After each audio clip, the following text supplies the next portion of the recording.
The world before the flood, the antediluvian world, the dawn of humanity. Imagine a world so different from our own that it would seem like an alien planet. This was the antediluvian world, the world before the great flood that changed everything. According to ancient records, this was a time when humanity lived for hundreds upon hundreds of years, when giants walked the earth, and when civilization reached heights that we can barely comprehend today. In those days, people didn't live for 70 or 80 years as we do now. Adam, the first man, lived for 930 years. His son Seth lived for 912 years. Enosh lived for 905 years. Generation after generation lived for nearly a millennium, accumulating knowledge, wisdom, and experience that we can hardly imagine. Think about what you could accomplish if you had 9 centuries of life. The skills you could master, the technologies you could develop, the civilizations you could build. This was the reality of the antediluvian world. The longevity factor. The extreme longevity of these early humans created a unique civilization. Imagine learning directly from someone who had lived for 800 years, who had seen empires rise and fall, who had mastered dozens of crafts and sciences. The transfer of knowledge was direct and profound. There were no books needed when your teacher had personally witnessed centuries of history. Methuselah, the oldest recorded human, lived for 969 years. He was alive when Adam was still living, bridging the gap between the very first human and the generation that would witness the flood. This continuity of knowledge and experience created a civilization with capabilities we struggle to understand today. The sons of God and the Nephilim. But perhaps the most mysterious aspect of the antediluvian world was the presence of the Nephilim, the giants. Ancient texts tell us that the sons of God saw that the daughters of men were beautiful, and they took wives for themselves, whomever they chose. The offspring of these unions were the Nephilim, beings of extraordinary size and strength. These weren't just tall humans, they were giants in every sense of the word. Some traditions suggest they stood 12 to 15 feet tall, possessing strength that allowed them to move massive stones and build monuments that would challenge our modern construction equipment. Archaeological mysteries around the world, massive stone structures, precisely cut megaliths, and architectural feats that seem impossible for ancient technology, may be remnants of Nephilim construction. The presence of these giants fundamentally changed human society.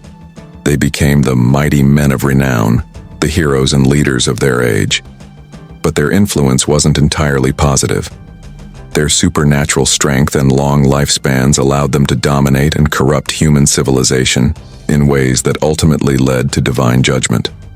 Advanced antediluvian technology living for nearly 1,000 years while retaining youthful vigor and mental acuity, the antediluvians developed technologies that may have surpassed our own in certain areas. Consider this. If our current rate of technological advancement continued for 900 years with the same individuals leading the research, where would we be? The biblical account mentions that before the flood, humans had developed metallurgy, music, agriculture, and city building to sophisticated levels.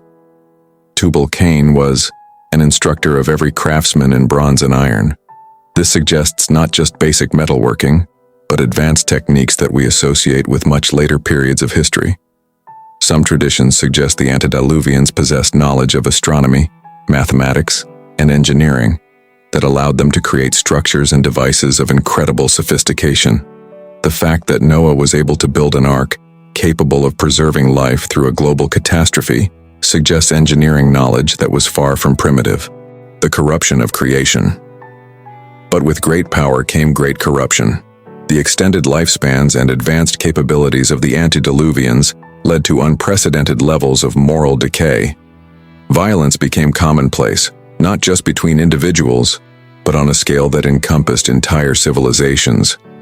The biblical account states that the earth was filled with violence, and that every intent of the thoughts of man's heart was only evil continually. This wasn't ordinary human wickedness. This was corruption on a supernatural scale, influenced by beings who possessed both human and divine characteristics. The Nephilim, with their extraordinary abilities and extended lifespans, created a culture where might made right, where the strong dominated the weak without restraint. The mixing of the divine and human realms had created something unnatural, something that threatened the very purpose for which humanity was created. The earth became a place where justice was impossible, where the innocent had no protection, and where evil was not just tolerated, but celebrated. The environment of Eden's shadow. The antediluvian world was also dramatically different in its physical characteristics. Many believe that before the flood, the earth was surrounded by a water canopy that created a greenhouse effect, providing uniform temperatures across the globe and protecting inhabitants from harmful radiation. This could explain the extreme longevity of early humans and the ability of the earth to support such large creatures. Fossil evidence suggests that before some great catastrophe, the earth supported massive creatures: dinosaurs, giant insects, enormous plants. The oxygen content of the atmosphere may have been significantly higher, supporting larger life forms and contributing to human longevity and vitality. Rivers flowed differently, continents may have been arranged differently, and the climate was stable and predictable in ways that our current world, with its ice ages and extreme weather patterns, is not. The warning and the ark. As corruption reached its peak, divine judgment became inevitable. But even in judgment, mercy was shown.